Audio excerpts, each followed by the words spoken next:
Welcome to Hopeful Tribe. Do you feel like your business or your employer gets all the best of you and you and your family just get what's left?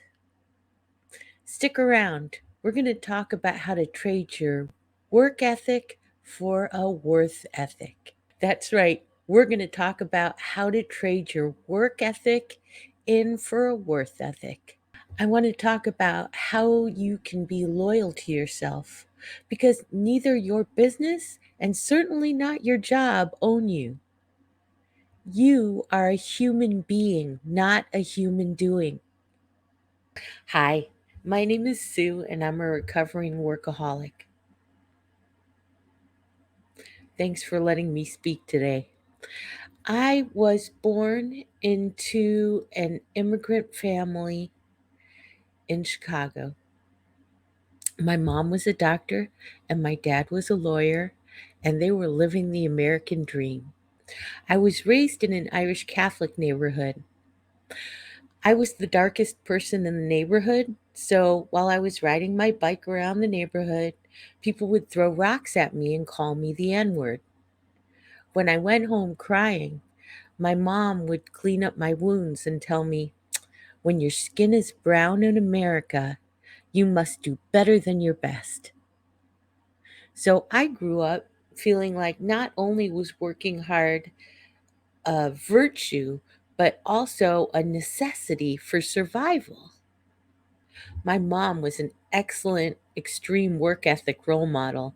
She used to work 12-hour days, and somehow she still managed to cook for us every day, except for Sundays. Sundays, we always ate out for brunch and for dinner. Keep our house spotless, and make sure we had our homework and our clothes perfect every day. I don't know how she did it because when I became a mom, I found out just how very hard that was to be working full time, to have your own business, to raise your kids, to keep the house reasonably clean and your kids reasonably uh, up to date on all of their homework. I don't think I ever came close to my mother's standards, but I still worked my booty off. I don't think I slept more than 2 hours a night until I turned 48. I was just nonstop, just like my mom, all the time. If you're enjoying the content so far, please remember to like, share, and subscribe. So, I started into my recovery from workaholism when I was about 48, and it's been quite the journey. But it began with my resetting my mind. I had to slow down and take a break. Otherwise, I couldn't really make any change. If you try to make big changes while completely in the throes of burnout, there's just no way you're going to be able to do it because you're too exhausted.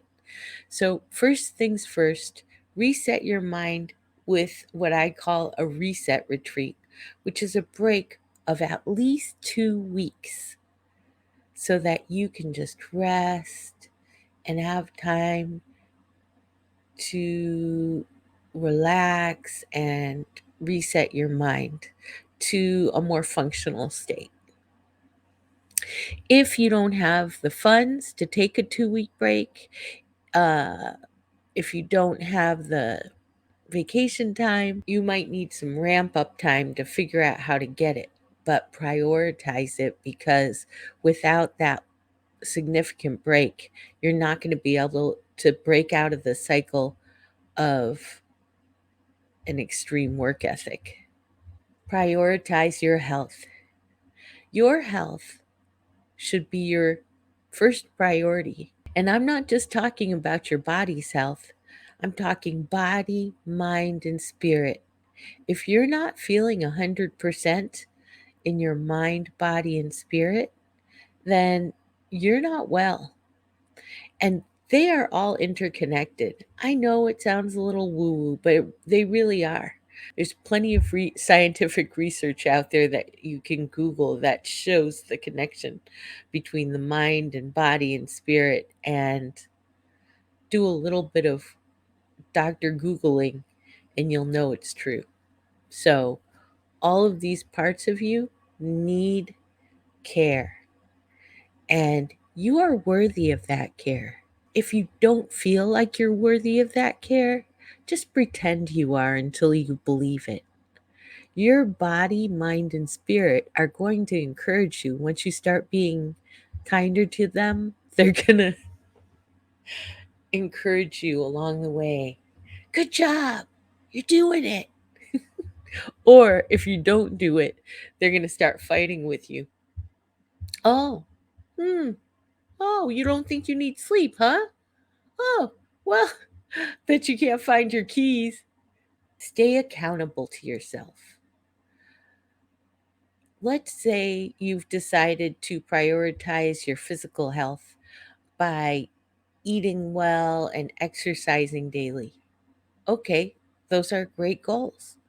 But if you're not tracking how you're doing on those goals and staying accountable to them, they're not going to keep going for very long. Any change you make won't be sustained without a certain amount of attention. An old friend of mine told me to be my own shop steward when I became self employed. And I thought that was brilliant because I can so easily go into overwork mode and forget that I am a human being worthy of respect just for being. So the last time I became self employed, I remember that. And I posted some shop rules for myself so that I remember on a daily basis that I need to take care of myself, that I need to hold myself accountable to good self care.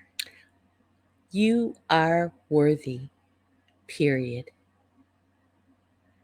Whether you're just sitting in your chair looking at YouTube, or you're writing the great American novel, or you're closing some multi-million dollar deal, you are worthy just because you're you.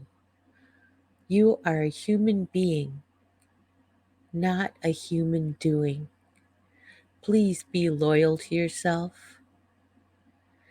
And if you know anyone who could use to hear this message today, please share this video with them.